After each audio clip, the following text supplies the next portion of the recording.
En 2012, Milady publie les romans Doctor Who. Dès le 20 janvier, découvrez 3 aventures inédites du Docteur en librairie. Et chaque mois, retrouvez-le dans un nouveau roman. Doctor Who, les inédits en poche, aux éditions Milady. David. Quoi? Le thème de l'émission, c'est... Cette fois-ci, c'est les pépites méconnues. Star Wars...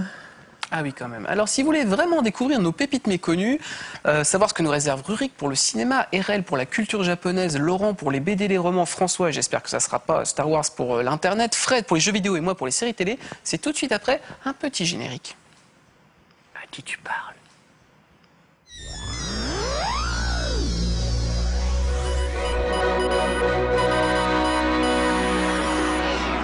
Depuis plus de 50 ans, un étrange phénomène a envahi la planète.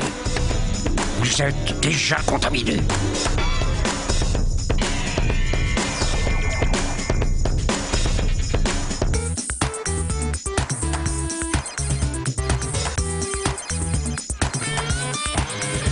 Cette émission est faite pour vous. Vous ne le savez peut-être pas. Et vous êtes déjà plus ou moins geek.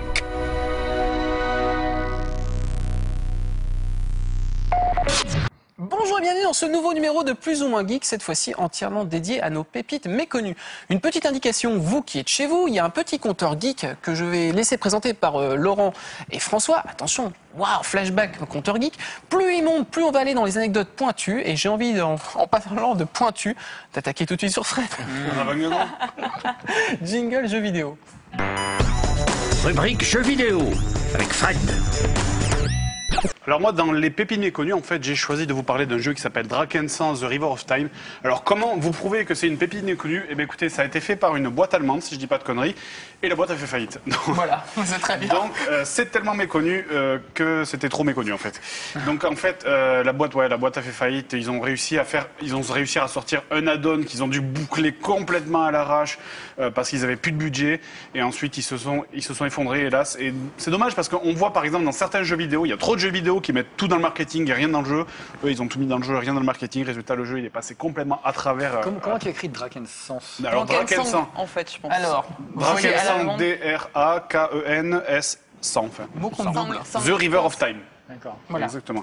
Donc, Drakensang The River of Time, c'est un RPG, c'est un préquel, en fait, à un autre jeu, c'est-à-dire que ça se passe avant, un préquel. C'est un préquel à... Tu le savais pas, mon Dieu, c'était donc non, mais ça. je précise, parce que moi... C'est une émission, on ne sait pas ce que c'est, quoi. J'avais pas Mais c'est parce que je vous prends pour des cons, en fait, exactement. Et tu as raison entièrement. Donc, c'est un préquel à un autre jeu qui s'appelle Drakensang L'œil noir, qui lui est sorti il y a pas mal d'années maintenant. Et ça botte pas ma chronique. L'œil noir, c'est vachement vieux. C'est les œils noirs qu'on avait en France en bouquin dans les années 80. En jeu de rôle. En jeu de rôle. C'est ça. Et le jeu vient de ça, exactement. Et donc, tu m'as niqué un point que je devais prononcer. C'est pas fini. Donc, c'est un jeu comme Dragon Age et Baldur's Gate. Alors, ce que j'ai apprécié le plus dans ce jeu, c'est la durée de vie. En fait, 35 heures pour le finir. Déjà, il faut savoir que 30-35 heures en 2011, c'est énorme, sachant que la plupart des jeux, maintenant, ça se finit... Exactement. La plupart des jeux, en fait, maintenant, ça se finit en 20 heures. Enfin, le FPS, c'est 6-8 heures. Enfin, en tout cas, voilà, 30-35 heures, c'est énorme. Alors, c'est un jeu qui est basé donc sur les règles d'un jeu de jeu de rôle qui s'appelle L'œil noir. Alors, ça a eu quelques conséquences, justement. C'est qu'en fait, contrairement à un jeu comme Dragon Age, il y va complètement à l'arrache au niveau des règles. Dans Dragon Age, tu peux faire n'importe quoi. Tu peux envoyer 10 boules de feu à la suite, tout le monde s'en fout. Dans Drakensang, ça suit les règles donc, de ce jeu de rôle qui s'appelle L'œil noir. Tu as fait des jeux de rôle? Quand j'étais petit, un petit Ouais. peu. En 1922. C'est vrai. Et donc, ça a été un des défauts du jeu parce qu'en fait, ça suit tellement les règles. Alors, je connais pas l'œil noir. Est-ce que ça se déroule les combats? Tu t'en souviens, toi? Ah non, pas trop bien. À l'époque, j'avais des cheveux, j'étais un autre homme. D'accord. Alors, je connais pas l'œil noir, mais bon, si c'est comme d'autres jeux de rôle, ça fonctionne un système de round. Ce qui fait que, par exemple, pour les combats sont très lents. Par exemple, moi mon personnage, c'était un healer, un soigneur. Et donc, par exemple, entre 2 sorts de soins, tu vas facilement mettre 7-8 secondes. C'est très très lent dans un jeu quand même. Et c'est pour ça qu'il y a beaucoup de gens qui disent « Drakensang, c'est mou ». Enfin voilà, donc. J'ai jamais dit ça, mais Drakensang, c'est mou. Ça a été un des défauts du jeu. Mais non, mais les gens n'aiment pas les jeux mous. Drakensang, c'est sorti sur quelle tu rebondis console? pas dessus? Non, bon, tant pis. Non, il est J'ai rien à dire là-dessus. Ah ouais, les choses mous, ça t'intéresse pas. Ça n'intéresse Donc, pas. C'est sorti sur quelle console? C'est sorti, moi je l'ai eu sur PC, mais je suppose qu'il a dû. Je sais pas s'il est sorti sur les autres consoles. Mais c'est typiquement allemand, les Allemands, déjà, c'est des gens qui aiment beaucoup les jeux de société, les jeux de plateau, les choses comme ça. Et les trucs, et les jeux PC. mais pas les trucs mous. Exactement. Souviens-toi Donc de ta ensuite, grand-mère. les graphismes. Bon, pour parler des graphismes, c'est plutôt correct. Alors c'est pas le top, mais ce que j'ai beaucoup aimé surtout, c'est que c'est très harmonieux. C'est-à-dire, le premier village où on se promène est magnifique, et c'est splendide. Et c'est voilà, c'est pas du Final Fantasy avec des gens qui ont des plumes sur la. C'est pas du Final Fantasy avec des gens qui ont des plumes sur la tête, des machins, des robes qui font 10 km Lido dedans. aussi, Non, sans c'est doute. pas du C'est tout pas comme la ça. Gate Ride, quoi. Et c'est l'univers qui est très cohérent et très médiéval en fait. Donc sinon, moi, ensuite, donc comme j'en ai parlé, c'est la difficulté. Il y a énormément d'énigmes sur lesquelles j'ai énormément galéré. Et donc ça, c'est un vrai plaisir parce que bon, on a tendance à dire que la difficulté c'est pas bien, moi le premier, mais là vraiment c'est un vrai plaisir parce que c'était tellement difficile et des énigmes qui sont tellement galères que quand tu les finis, ben, tu es fier de toi vraiment. Un exemple d'énigme. Ouais. Un exemple d'énigme. Genre pour voir un petit peu si nous on pourrait Alors- se mettre à Dragon Song. Alors franchement, je m'en souviens plus parce que c'est des énigmes qui sont très compliquées qui te demandent vraiment de lire les quêtes du jeu. Par exemple, il y avait une énigme où on était entouré dans un truc avec un dolmen avec 5 pierres, un truc comme ça. Et l'énigme, tu disais, je suis plus grande que la troisième, mais moins grande que la seconde. Est-ce qu'elle te Je le suis- disait avec la voix du père Fouras, quoi. Non, non, ça ne disait pas comme ça. Mais voilà, bon, c'était tellement difficile qu'en fait j'ai dû aller voir la solution sur Internet. J'ai une question pour toi d'ailleurs. Qu'est-ce qui fait qu'effectivement les jeux durs, je me souviens d'un vieux jeu qui s'appelle Carmageddon, je crois que le 2, il y avait des parties entre les jeux de fight où tu devais sauter d'un immeuble à l'autre, c'était insupportable à tel point que tout le monde arrêtait. Qu'est-ce qui fait, toi qui n'aimes pas particulièrement les jeux durs, qu'est-ce qui fait que celui-là, t'avais envie de t'accrocher? Déjà, c'est un RPG, j'aime beaucoup les RPG. Et ensuite, c'est pas de la difficulté insurmontable, c'est la difficulté genre qui t'oblige à réfléchir. Tu vas réfléchir, tu vas te dire putain, c'est compliqué, je comprends rien. Et au bout d'un moment, tu vas réussir à passer et tu vas te dire mais oui, c'était évident. Enfin voilà. Et puis bon, c'est pas du Myst non plus. C'est pas évidemment, c'est pas du Myst, mais il faut quand même lire pas mal. Il y a beaucoup de dialogues quand même dans ce jeu. C'est vrai qu'il y a énormément de dialogues, il y a énormément de blabla. Il faut parler à plein de gens. Et bon, ça a fait râler des En fait, gens. il faut Mais, une vie sociale en fait. Mais- C'est ça qui est très compliqué en fait pour un joueur de jeux vidéo en fait. mais en même temps, merde. Faut Je veux savoir dire, parler avec quelqu'un, si tu joues à un RPG et que c'est pour te plaindre qu'il y a des dialogues, franchement, faut pas jouer à un RPG quoi. Voilà, mais il est bon de le dire aussi, quoi. Exactement. Et puis bon voilà, moi j'aime bien ce jeu. Je vous le conseille parce que bon, c'est dommage que ce soit un jeu qui soit pas plus connu. Et jouez-y, c'est bien, c'est sympa. Et on le trouve où? Dans les commerces. C'est une bonne question. Tu avais pas pensé, je parlais. Ouais, exactement. Et je trouve qu'en fait, ça m'a vraiment scotché. Donc, je propose qu'on passe tout de suite à la deuxième chronique de cette émission spéciale Pépite méconnue. On passe à RL, qui est une pépite méconnue d'ailleurs elle-même. Jingle culture japonaise. Rubrique culture japonaise avec RL. Ma pépite, c'est Redline. Alors Redline, ça doit rien dire à grand monde en fait pour l'instant. Vous connaissiez pas non plus. Voilà. Non, ouais, voilà. D'un côté, c'est Par une contre, pépite Takeshi méconnue. Koike, le réalisateur, il est principalement connu pour ça, mais il a aussi travaillé avec d'autres studios, notamment sur les adaptations de Clamp et un autre film, moyen métrage, qui est pas très connu non plus, mais qui découle vraiment, Redline découle vraiment du style de celui-ci, ça s'appelle Dead Leaves. Et moi, par contre, je le recommande pas spécialement si on n'est pas habitué à l'animation japonaise, parce que c'est vraiment super bizarre. Mais oui, par contre, Pourquoi ça toi, montre tu bien dis la que c'est marque. super Voilà. bizarre. Défini c'est que bizarre ça par rapport à être extrêmement, japonais. extrêmement bizarre. Voilà. Certes. Voilà, C'est c'est bon. maxi bizarre en fait. Donc Redline, l'histoire, c'est dans un univers futuriste un petit peu à la Cobra. Ah bon, voilà, il y a le voyage dans l'espace, on change de planète, il y a plein d'espèces. Un petit peu space opéra, cyberpunk, tout ça, machin. Donc on a des courses clandestines sur lesquelles les gens parient pour gagner de l'argent. Enfin, j'espère pour eux. En fait, on va suivre la course clandestine la plus populaire, la plus hallucinante de la galaxie, qui s'appelle la Redline. Alors, pour participer à la Redline, il faut gagner la Yellow Line. C'est la première course que l'on voit dans le film. Et on suit le personnage de JP le Gentil, qui ne s'appelle pas Jean-Pierre. Je te vois arriver. Qui va en fait la perdre, cette course, puisque son truc, c'est les courses truquées. Voilà. Et finalement, grâce au désistement de certains coureurs sur la Redline, il va se retrouver sélectionné. Alors pourquoi la course la plus enviée, les gens se désistent, c'est parce qu'elle va être courue sur une planète qui s'appelle RoboWorld et qui est tenue par un gouvernement militaire qui a des secrets à cacher, des secrets militaires. Et donc, pour pas se casser la tête, ils ont dit, si jamais on voit un coureur, on le dézingue. Donc ils sont tous mis à mort, enfin menacés de mort. Et donc, bon, il y a les dégonflés qui s'enfuient et les autres qui, de toute façon, sont prêts à tout pour courir la Red Line et qui vont décident partir de là. faire cette course sur cette planète C'est ce que j'allais dire. Ouais. Tiens, on va les Parce faire que tuer. c'est- Parce que moi, alors- dès qu'il y a un gouvernement militaire qui veut me buter, personnellement, je n'y vais pas. Le truc, c'est que dans cette course, tous les coups sont permis. Donc, les voitures sont toutes customisées, Cela ne équipées de répond pas à notre lance-roquettes, question. de lames, de trucs. Et donc, finalement, quitte à risquer d'y rester, voilà, autant rajouter du piment et se pointer sur une planète où C'est un on peu n'est comme pas dans tellement l'esprit, en fait, de désiré. la course à la mort de l'an 2000 avec Stallone, en fait. C'est un peu ça. Ah ouais. Et alors donc ça part en pompon partout. Le travail d'animation est super intéressant. Donc ça a été réalisé produit par les studios Madhouse. Koike, il est dessus réalisateur. Il a fait le storyboard. Il est animateur en chef. Et vraiment l'animation, elle est ultra dynamique. Ça pulse dans tous les sens. Alors c'est clair que moi j'ai eu l'occasion de le voir sur grand écran. Quand on regarde sur la télé, même si on a une super grosse télé chez soi, on perd en détail. Des fois, on est un peu paumé tellement ça va dans Donc tous toi, les t'as un sens. cinéma quoi. chez toi. Ouais, j'ai un Ouais. cinéma chez moi. C'est l'avantage. Voilà, les chara-designs sont de Katsuhito Ishii et la musique de James Imodi. Alors la musique aussi, elle a son intérêt.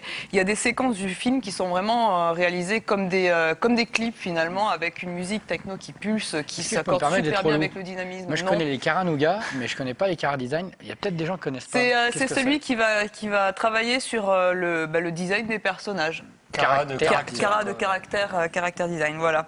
Donc une OST qui pulse bien, mais qui en même temps des petites notes disco, jazzy. On voit, c'est un univers un petit peu comique, super coloré, avec des ombres cel shading, etc. Vraiment graphiquement, ça trouve des culs.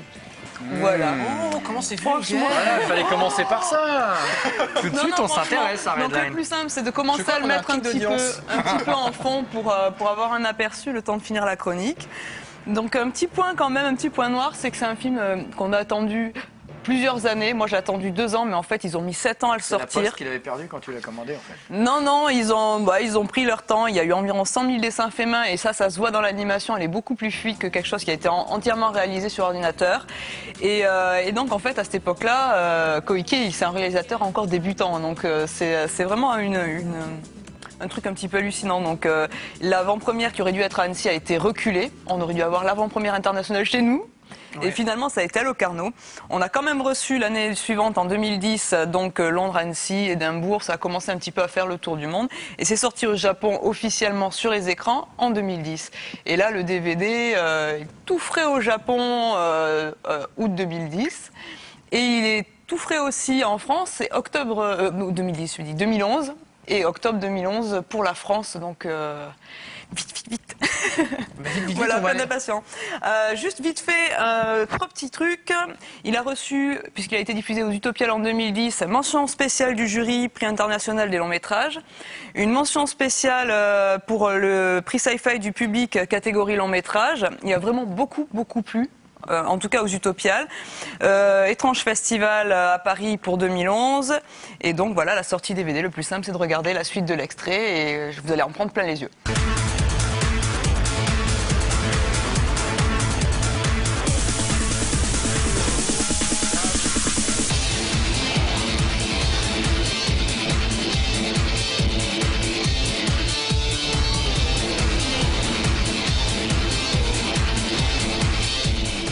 RL, je te remercie beaucoup pour cette petite Mais chronique. je t'en prie. Et je vais te remercier encore pendant cette petite pause qu'on va avoir, parce que dans quelques instants, un reportage. On se retrouve juste après pour la suite de ce plus ou moins geek spécial Pépites méconnues. À tout de suite.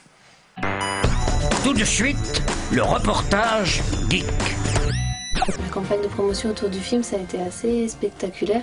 Je crois que les Japonais ont vu les affiches d'Ariety à chaque coin de rue pendant tout l'été et entendu la chanson du film à chaque fois qu'ils allumaient la radio. C'était très impressionnant. Et d'être associé à cette grosse machinerie, là, ça a été un peu déstabilisant parfois, mais en tout cas très enrichissant.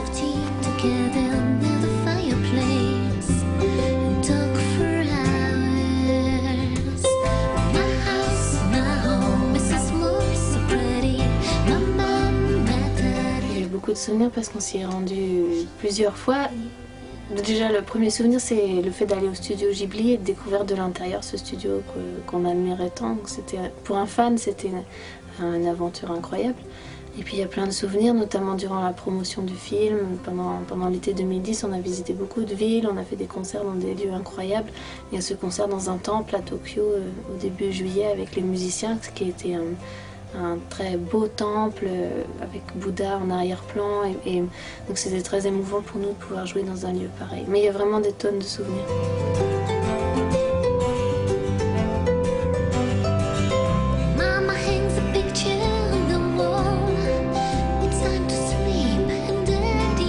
Dans l'immédiat, moi je vis la sortie française pleinement, donc il va y avoir plein de jolis événements et je suis ravie d'être là.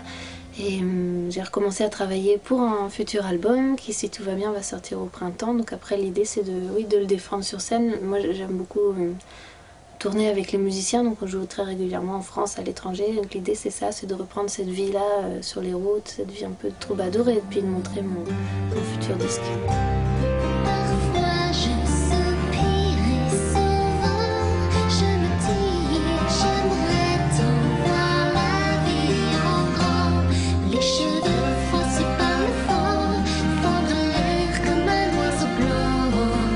Plusieurs scènes que j'aime beaucoup dans le film. Il y en a une que je retiens parce que je trouve que c'est la prouesse du réalisateur. Vraiment, c'est le moment où Arrietty escalade les murs de la maison. Pour la première fois, elle grimpe sur le lyre pour aller rejoindre Shaw. Et à la fois graphiquement, émotionnellement, et puis la façon dont la musique a été intégrée à cette scène, je trouve que c'est vraiment une réussite. Et elle arrive sur le toit de la maison. Tout d'un coup, elle découvre le jardin. Finalement, elle découvre le monde extérieur. Puis il y a ce vent, ce temps suspendu qui est créé. Je trouve ça très beau. C'est la scène qui m'a vraiment plu. Je vous présente Simon Cabi, c'est mon complice musical depuis pas mal d'années et puis il a vraiment une part importante dans le film de Ghibli pour la composition des musiques. On a travaillé ensemble jusqu'au bout sur tout ce projet-là. Mais il va vous jouer un extrait d'Arietty Song.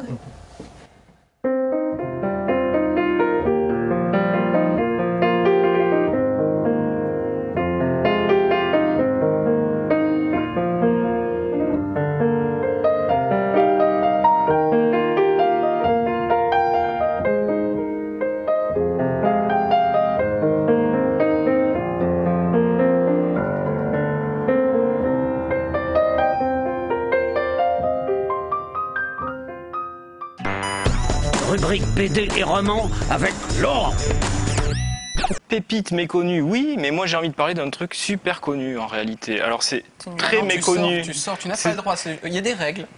On les respecte. Là. Moi, je crois que je suis un punk de la règle et donc, non, je vais parler de quelque chose qui est très méconnu ici, mais qui est très connu en Italie et qui sont les fumetti.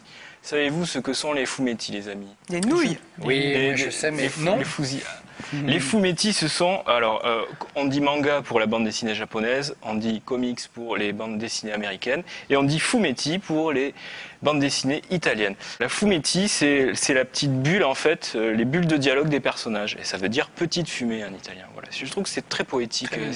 C'est bulle aussi, c'est pas mal, mais je trouve ça très poétique. Phylactère. Phylactère, voilà, c'est le nom savant. On devrait appeler ça phylactère en France. Pas d'insulte sur ce plateau. Ça doit être une insulte d'ailleurs du capitaine Haddock. C'est clair, je pense à ça exactement. C'est exactement ça. Et donc, alors, parmi tous ces fumetti qui sont publiés tous les mois et qu'on retrouve dans les kiosques italiens, un en particulier m'intéresse parce que c'est un des plus célèbres, avec Tex, qui est un western, et il s'agit de Dylan Dog. Dylan Dog, dont voici un exemplaire. Dylan Dog est une série fantastique, mettant en scène un personnage qui s'appelle Dylan Dog. Voilà. Donc ce sont des fascicules noirs et blancs d'une centaine de pages et qui sont publiés tous les mois et qui se vendent entre 800 000 et 1 million d'exemplaires par mois. Je crois que c'était le prix de l'exemplaire, Ouais. ça faisait un peu cher. Donc du coup, pépite méconnue, pas vraiment en Italie, mais ici oui c'est très méconnu puisqu'il y a eu quelques tentatives de traduction qui n'ont pas marché. Glénat a publié les débuts de la série Dylan Dog, mais alors c'était vachement bien. C'était très bien et tous les trucs avec les zombies c'était vraiment magnifique. Super ambiance quoi. Et ça n'a pas marché. Dylan Dog, il attaque effectivement, en fait, il enquête sur un bestiaire qui est assez commun au cinéma fantastique. Voilà, Dylan Dog, c'est un enquêteur de l'étrange qui vit à Londres et qui enquête alors sur des crimes de loups-garous ou des histoires de zombies, de vampires. C'est assez crade, hein. Qui a des fantômes. Et puis il y a parfois des histoires qui n'ont rien de fantastique d'ailleurs.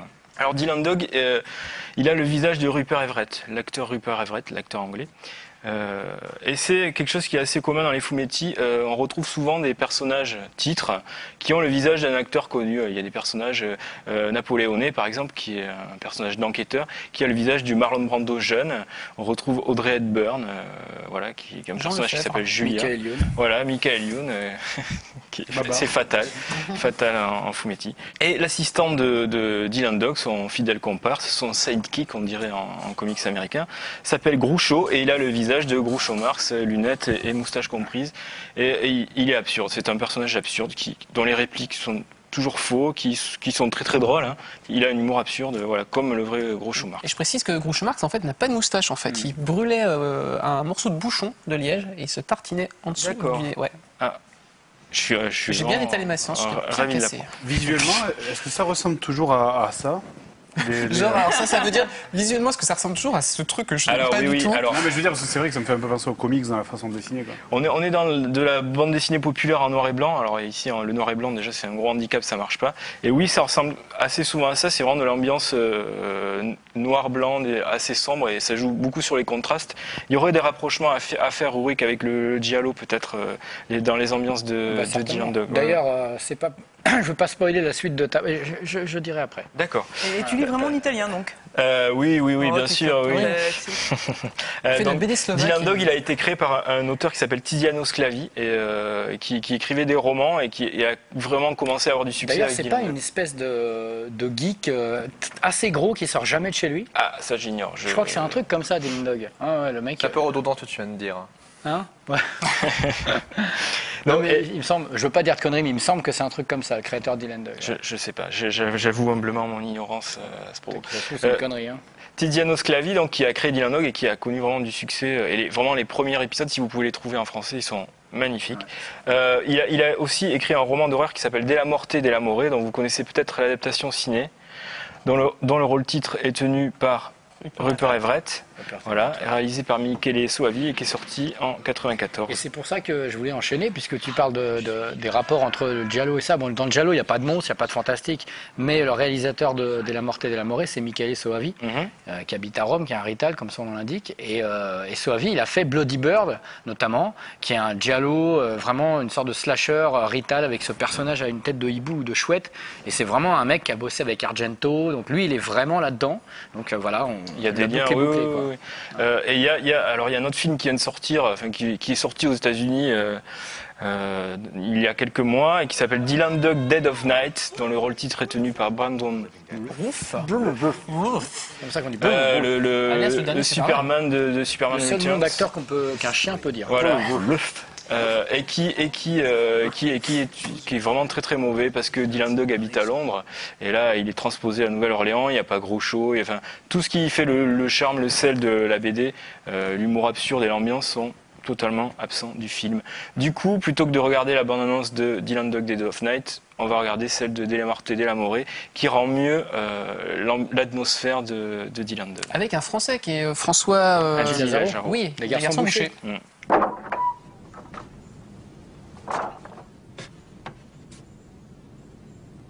Tu disais, Franco? Rien. Je t'appelais pour avoir de tes nouvelles. Oh. Tu sais comment c'est.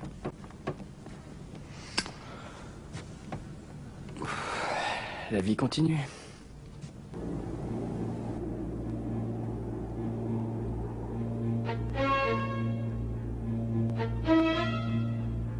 Laurent, merci pour cette chronique. Et puis on va passer tout de suite à la chronique cinéma que tu as déjà bien entamé finalement sur la chronique de Laurent. Et ça, c'est pas bien. Non. Ça, tu vas être puni. Tu vas aller au coin.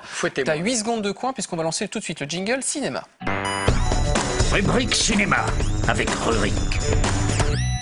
Alors moi j'ai choisi non pas un giallo, mais un film qui s'appelle La Cité des Monstres, Freaked, avec un point d'exclamation, c'est très important.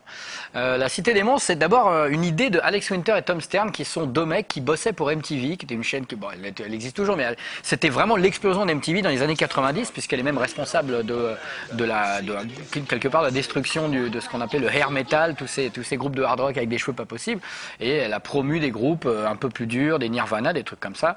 Et puis surtout, c'est les clips dans les années 80. Bref, MTV, ces deux mecs-là bossaient pour cette chaîne, ils étaient un peu barrés.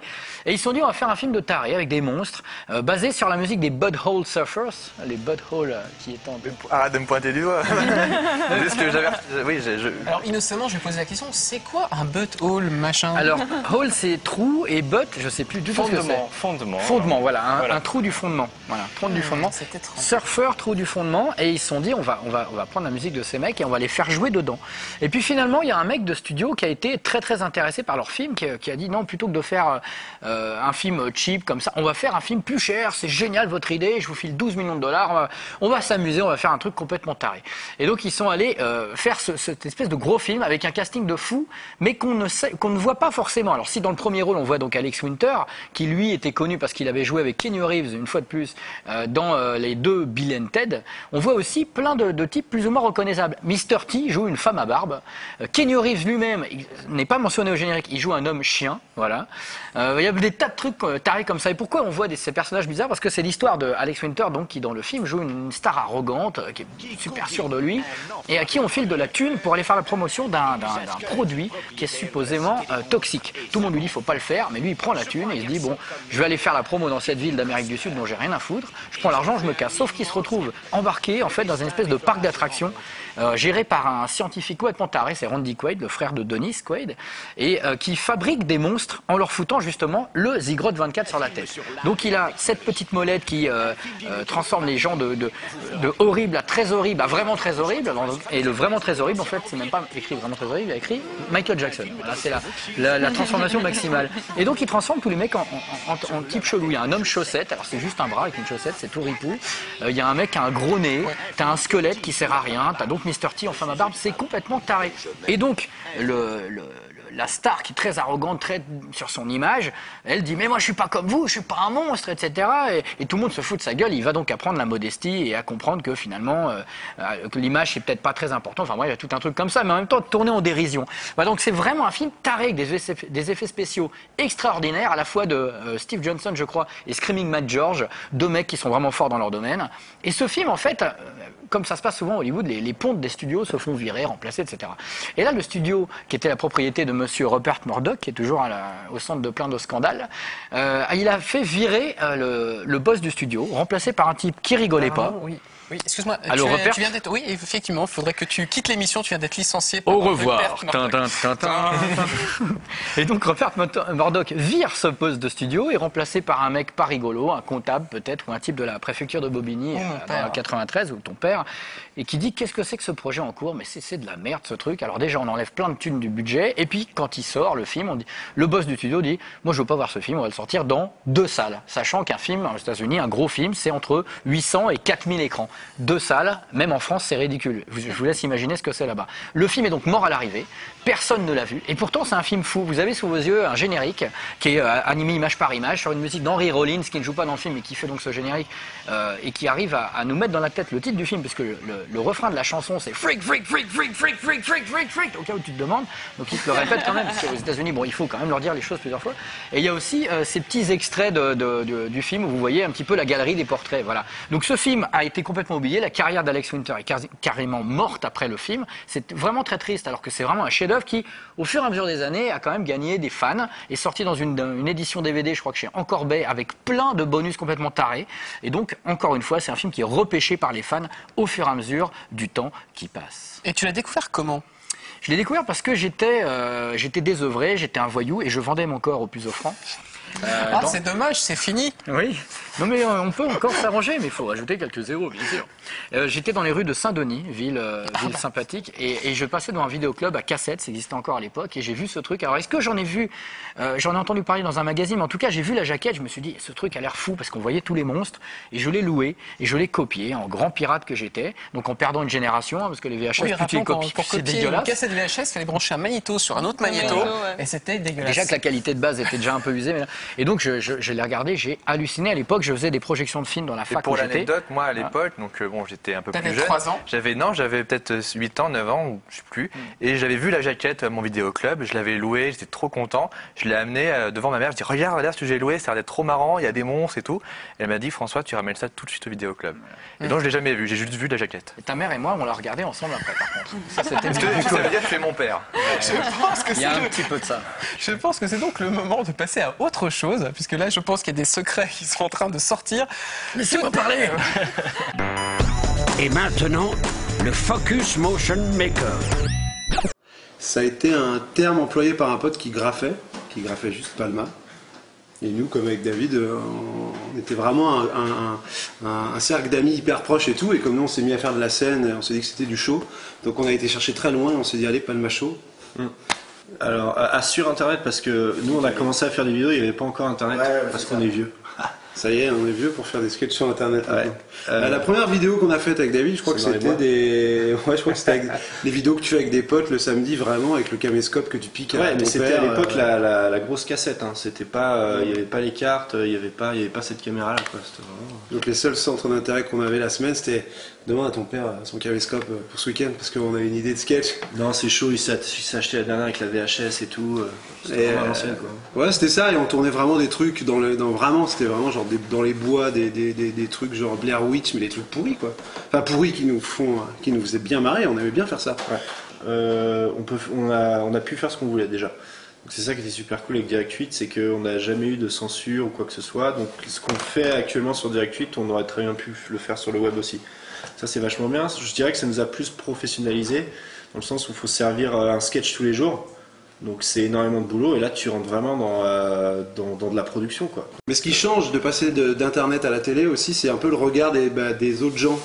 C'est-à-dire que quand tu fais des sketchs sur internet qui sont marrants, c'est assez cool, c'est toi qui fais des vidéos sur internet, ça nous a bien fait marrer, ok cool. Mais quand tes sketchs que tu faisais sur internet, nous on n'a pas changé de ton, on fait la même chose maintenant à la télé et maintenant les gens se disent oh putain, Direct 8 les gars, Amandini et tout, c'est la classe. Et ça donne un gage ça nous rend un peu plus crédibles dans ce qu'on fait. Oui, on est en contact avec pas mal de comiques du web, comme tu dis, et effectivement, parce que par exemple, on a fait une vidéo l'année dernière qui était Internet pour les bleus, sortez-vous les doigts du cul. Parce qu'on s'en fout que vous tapiez des putes, le plus important c'est que vous marquiez des buts.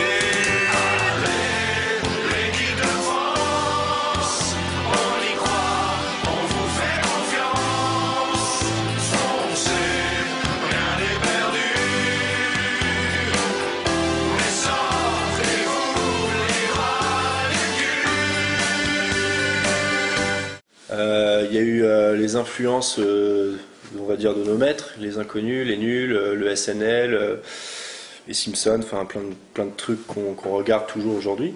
Et puis oui, effectivement, c'est des petits trucs de la vie de tous les jours qu'on voit, qu'on reprend ensuite et qu'on grossit forcément. Bon, alors pour cette opération, vous allez changer de nom. À partir de maintenant, vous oubliez vos prénoms.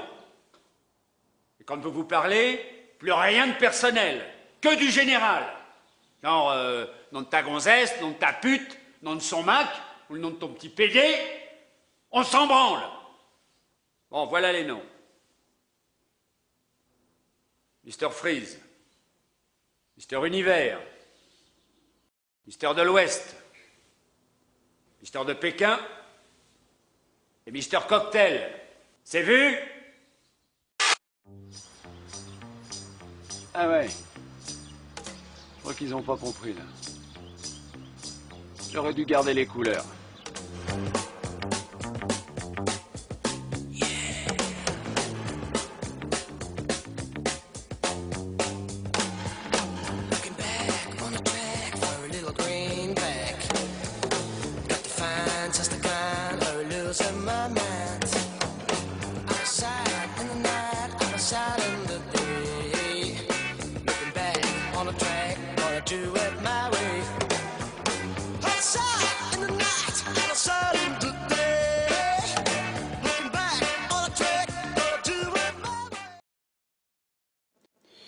J'aurais été un mec au péage. Ouais. Ah oui, je l'aurais bien vu au péage. Ouais. Carrément. Non, parce que je me demande toujours où est-ce que ces gens ils habitent, qui sont ces gens dans la vie. Quand t'as roulé 4 heures et que tu t'arrêtes. Bonjour. Et vous êtes où, il n'y a rien autour. Ouais. Enfin non, je sais pas, j'ai pas réfléchi. Moi j'aurais bossé dans la station essence sur l'autoroute parce que c'est pareil, tu sais pas trop où ils habitent. J'aurais eu ma pause, ils m'auraient offert des sandwichs. Voilà, 2 heures de pause pour. Puis j'aurais fait des petits tarots quand ils partaient. Bravo, des applaudissements pas en rythme. Voilà, Bravo excellent. à vous, bravo à vous. Rubrique Internet avec François. Alors moi, je vous parlais de Smodcast. Tout d'abord, bonjour François. Tout d'abord, bonjour papa. Bonjour François. Et donc je vais vous parler de Smodcast Internet Radio. Donc c'est la radio Internet de Kevin Smith. Alors Kevin Smith, pour moi, il est très connu, mais il est très connu aux États-Unis, il est très médiatisé surtout. Mais en France, on le connaît très peu. Ses seuls films qui sont vraiment sortis au cinéma, c'est Dogma et Jay Silent contre-attaque. Claire, c'est sorti en salle. Claire sorti en salle, mais bon, faut le connaître. Son plus grand succès en France, et même, je pense, dans sa carrière, dans le sens où tout le monde se souvient de lui, parce qu'il a entièrement autoproduit son premier film dans l'épicerie dans laquelle il travaillait, et ça a été le début de sa carrière. Depuis, il a fait plein de films. Il a été aussi auteur de comics, notamment pour Daredevil et Batman. Mais en parallèle de sa carrière cinématographique, ce que Kevin Smith a fait depuis 10 ans environ, c'est qu'il a fait des conférences qui ont été filmées. Il s'appelle les Evening with Kevin Smith, et qui sont en fait des numéros un peu de stand-up dans lesquels il raconte des anecdotes. Et ces anecdotes, ce qui est intéressant, c'est que c'est souvent des grosses histoires sur Hollywood et sur les projets d'Hollywood un peu foireux. Et lui, il en parle vraiment de son point de vue de geek. Et c'est souvent très marrant, notamment cette histoire hallucinante qu'il a eue lorsqu'il a développé le scénario de Superman Reborns. À l'époque, il devait être réalisé par Tim Burton, et comment il s'est plus ou moins frité avec Tim Burton. Donc il y a plein d'histoires comme ça, d'anecdotes complètement tarées. Comment avec Tim Burton avec le producteur en fait. C'était avec mais non, mais il a été viré par Tim Burton parce que il avait développé le scénario, il s'était fait chier à faire un Superman qu'un producteur ne voulait pas vraiment faire comme un Superman classique. Il voulait que le Superman n'ait pas de cape, il voulait que le Superman ne vole pas. Voilà. C'est incroyable. Et il voulait que l'adversaire à la fin soit une araignée géante. Une araignée géante. C'est tout ce qu'il voulait. Faut dire que le producteur était l'ancien coiffeur de Barbara Streisand et qui était devenu producteur, on ne sait trop comment. Donc à force de voir sa touffe comme ça, il voyait des araignées partout. Et le mec a produit après Wild Wild West. Et d'accord, et l'araignée est ressortie. Voilà. Voilà, donc Kevin Smith a pas de mal à raconter tous ses secrets d'Hollywood, ses anecdotes de ouf. Il parle aussi de sa vie privée, notamment ses premières relations sexuelles avec sa femme, qui est super cool puisqu'elle tolère ce genre de truc. Elle est belle, hein. Ah ouais. Je crois que c'est une actrice, mais genre super belle. C'est une ancienne présentatrice, ouais, donc elle est vraiment assez jolie. Peut-être encore quelque chose à rajouter sur la présentatrice, allez-y, hein. Fred, elle est bonne. Non, moi je m'en fous. Voilà. Ok. Toi, tu dirais peut-être qu'elle a des gros seins. Toi, Non, moi je m'en fous aussi en fait. Non, d'accord. Bon. Voilà. Donc, s'apercevant que les gens l'aimaient bien l'entendre parler, en fait, il commence à se lancer dans des podcasts qui s'appellent les Smodcasts. Et en fait, dedans, pareil, il continue à parler un peu de sa vie et surtout, à la fois de sa carrière aussi, parce que il y a eu un moment très intéressant, parce que pendant qu'il fait ses podcasts, il faisait aussi ses films. Il a sorti Zack et Mary tournent un porno. Je sais pas si tu l'as vu. Leur porno, non. Non. C'est une très bonne comédie. Voilà. Et donc c'est une question piège, ça tu remarques parce que c'est le Green Hornet. Voilà, exactement, avec Seth Rogen. Et donc ce film s'est complètement planté, et le podcast qu'il a fait la semaine où le film s'est planté est assez incroyable parce qu'il est en dépression totale. Il raconte comment il ne pensait pas du tout qu'un film avec Seth Rogen, qui est une méga star, allait se planter. Et donc il se dévoile pas mal dans ses podcasts. Il raconte vraiment un peu le quotidien d'un réalisateur qui galère à faire des films, même des comédies qui coûtent pas forcément cher, mais qui se plantent un peu souvent au box-office. Du coup, en fait, ces podcasts ne deviennent pas plus intéressants que les projets. Bah, moi j'aime beaucoup ces films, je trouve ça toujours très bien écrit. Je trouve que. Oui, parce qu'il t'envoie des t-shirts depuis les États-Unis. Non, parce que je trouve que Kevin Smith, c'est une sorte de Judd Apatow avant Judd Apatow. Bien sûr, il a ses propres défauts. Ses films sont jamais, peut-être pas des grands films, mais ils sont toujours attachants, quoi. Sur l'habité d'une âme, un truc. Totalement. Mais d'ailleurs, on peut remarquer que finalement, quelque part, c'est un peu, il peut être un symbole de toute une génération, parce que c'est vraiment la caricature d'un geek qui a vraiment réussi à la base, transformer sa geekitude son premier en film, carrière. c'était juste pour lui, c'était un prétexte d'avoir des gens qui parlaient de Star Wars dans une épicerie, ce qui était finalement sa vie. Et donc au final, maintenant, il arrive à un point où sa vie est centrée sur le fait de parler avec ses potes de trucs de geek, des fois de son boulot, des fois des films qu'il a vus. Et en fait, ça marche tellement bien qu'il a pu créer une radio, donc la Smodcast Internet Radio, qui diffuse 24 heures sur 24 ses podcasts, qui sont en fait ses conversations avec sa femme, avec ses amis d'enfance, mais aussi avec des stars hollywoodiennes, genre Edgar Wright, Neil Gaiman, Ernie Hudson, Jason Reitman, Stan Lee, Todd McFarlane. Donc ça attire quand même du monde. Donc ça c'est vraiment très très bon. C'est toujours très drôle souvent. Enfin c'est un mec, c'est un roi de la répartie. Et il y a tellement de répliques cultes qu'ils ont été tournés ils ont été adaptés en petits sketchs d'animation et même en livres. On peut lire les livres adaptés de ces podcasts, qui est assez rare quand même. Donc voilà, pour moi c'est une pépite méconnue dans le sens où vraiment déjà ce réalisateur est pas si connu que ça en France et en plus tout son travail sur Internet mérite d'être connu parce qu'il y a un vrai regard sur l'industrie hollywoodienne, sur le quotidien d'un geek maintenant qui a 40 ans et donc ça mérite vraiment d'être écouté. Alors forcément c'est en anglais donc il faut apprendre l'anglais. Et en termes d'audience, alors ça fait quoi ? 8 personnes, mais concernées quoi. Ouais, très attentifs. Donc François, voilà. Et la maman de François. Et moi aussi, donc, et le reste sont des Américains a priori. Je ne sais pas l'audience, sincèrement. Mais c'est parce que sur Internet, c'est difficile, mais sur iTunes, il est quand même bien placé dans les podcasts. Je pense qu'il fait quand même pas mal de monde. Oui. Bah oui, sinon... Parce qu'on t'en dizaines si c'est pas en centaines de milliers quand même. Il a un public de fidèles qui suivent vraiment... sur Twitter, il a 1 million de followers sur Twitter quand même. D'accord. Et Red State, du coup, ça... Voilà, son prochain film, Red State, dont il en parle dans ses podcasts, c'est un film qu'il a fait de façon totalement indépendante.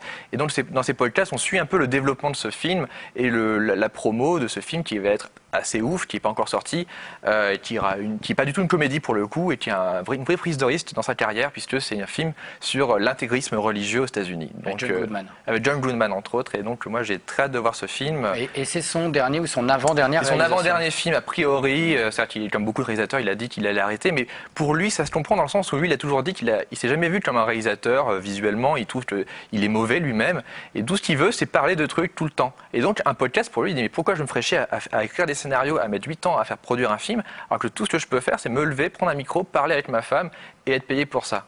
Et moi, en fait, comme j'ai pas Kevin Smith pour lancer ma rubrique, j'ai François. Oui, parce que rubrique, moi, j'aimerais savoir un peu, voilà, qu'est-ce que tu vas nous montrer, donc montre-nous ta pépite. Dit comme ça, laissez-moi 8 secondes et je reviens juste après ce générique. Rubrique série télé avec David. Et ben voilà, moi j'ai décidé de vous parler d'une série en fait qui m'a donné une grande claque quand j'étais petit, en plein dans ma face. C'est une série qui est passée sur Antenne 2 et qui s'appelle Monstres et Merveilles. Alors Monstres et Merveilles, en fait c'est quoi ? C'est toujours le même postulat de départ. On est dans une sorte de salon super médiéval, donc on a un vieux bonhomme qui est assis dans une chaise, il y a un chien qui parle à côté, et en fait ce vieux bonhomme va nous raconter des histoires. Alors c'est des contes qui sont inspirés de légendes européennes, et je vous propose tout de suite, pour vous plonger dans l'ambiance, de regarder le générique. Lorsque tombe le soir et que la nuit est noire, lorsque la lune blanche s'arrondit dans le ciel, chacun d'entre nous sait que la meilleure place auprès du feu est celle des monstres et merveilles. Alors voilà, c'est une série qui va mélanger en fait le fantastique et le médiéval. C'est très dans l'esprit en fait des contes des frères Grimm. Alors on y retrouve tout le bestiaire, je dirais, qu'on a dans les contes, c'est-à-dire qu'on a des géants sans cœur, on a des princes, on a des princesses, on a des chevaliers courageux, il y a des ogres. Enfin voilà, il y a tout ce qu'il faut pour nourrir l'imaginaire. Et ce qui est vraiment très impressionnant, c'est qu'on est quand même en 1987, si je dis pas de bêtises. Et à l'époque, forcément, on est très très loin de la génération Matrix. Il n'y a pas d'effets numériques, donc les effets spéciaux sont constitués, je dirais, de deux phases, enfin de deux parties, c'est-à-dire qu'on a toute la partie de prothèses qui sont collées directement sur la tronche des comédiens, ce qui fait que par exemple le conteur, le storyteller, qui est le titre original de cette série, a une prothèse de nez, des oreilles pointues, enfin voilà, on est très dans l'esprit elfe.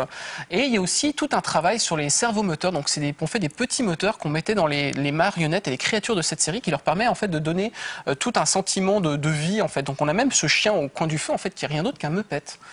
Donc c'est un chien qui va donner ses impressions sur toutes les histoires. Cool. Ouais. Est-ce que tu veux bien être mon petit chien Muppet de cette émission ? Si tu me caresses la truffe.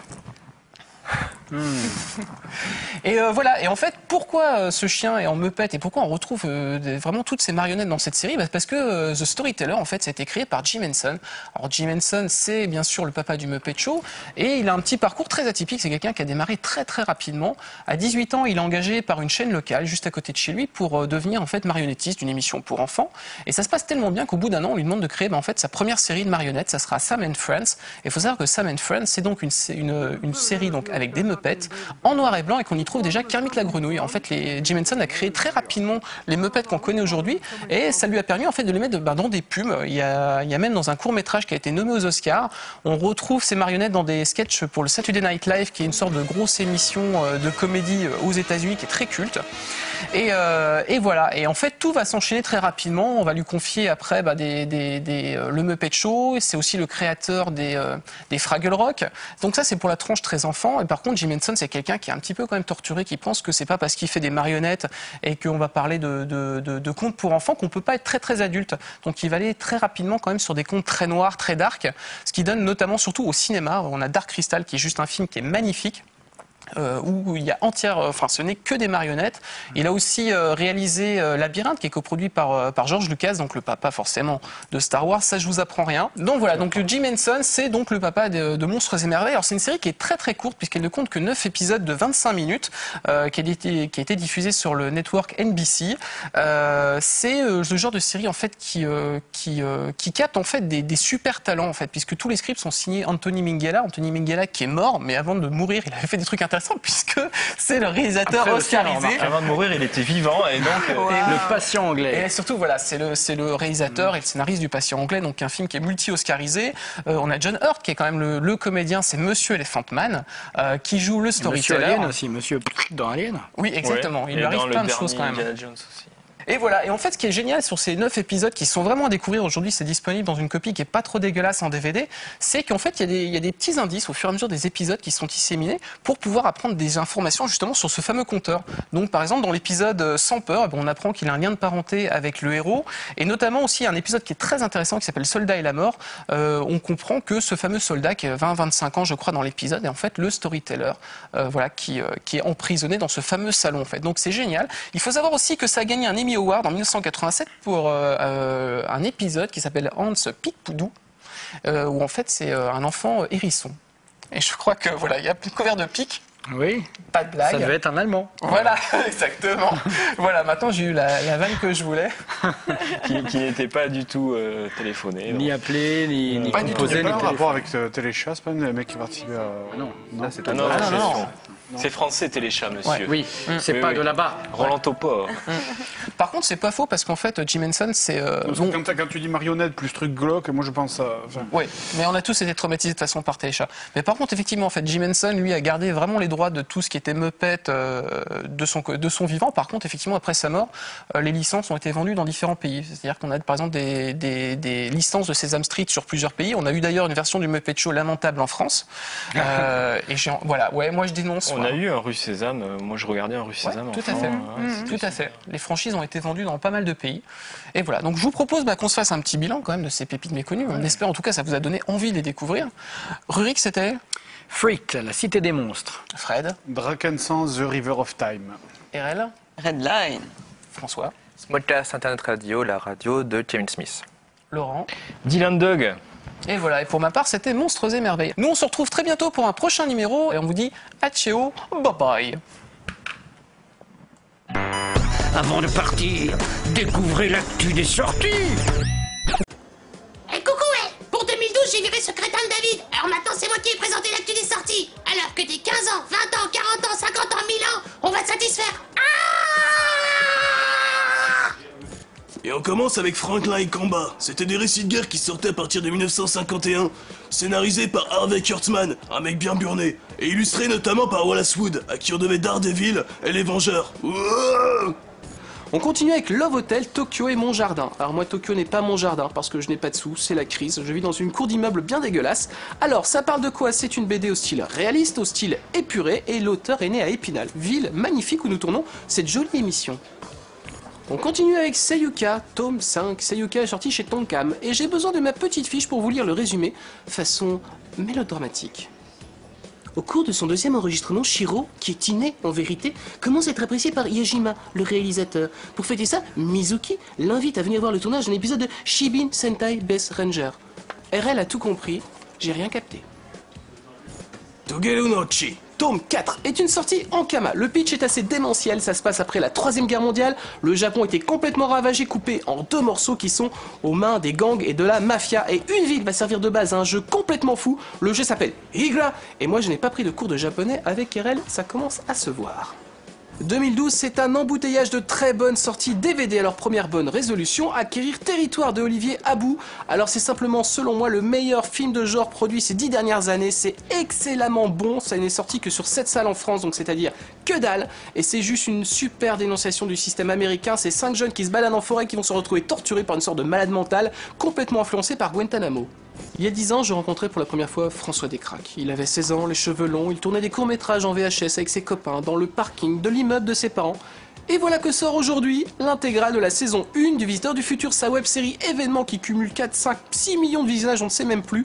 Ça parle de quoi? Ça parle de Raph, un mec du quotidien dont la vie est pourrie par un mec qui débarque du futur en lui disant surtout ne fais pas ce que tu es en train de faire parce que sinon voilà ce qui va se passer.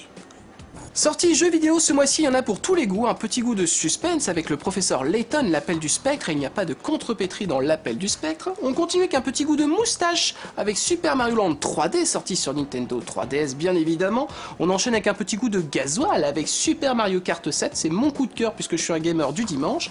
Et on enchaîne avec un petit goût d'enfant, et ce n'est pas une phrase qui m'a été soufflée par Émile Louis, avec le jeu Beyblade pour Nintendo DS.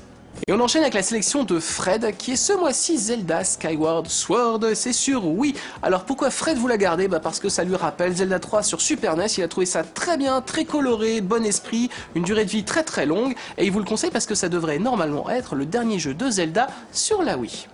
Sélection de François ce mois-ci, c'est 2 DVD. Le premier, c'est X-Men First Class, qui revient sur les origines du professeur Xavier et la création de l'école des super-héros. Et le deuxième, sa sélection, c'est Thor. Alors autant sur le premier je suis d'accord avec lui, autant sur le deuxième je crois qu'il a tort. Coup de cœur de Laurent ce mois-ci, c'est Les Enfers virtuels de l'auteur anglais Ian Banks. Et ça parle de quoi? En fait, c'est le dernier volet du cycle de la culture, un des cycles de space opéra les plus intelligents faits ces dernières années.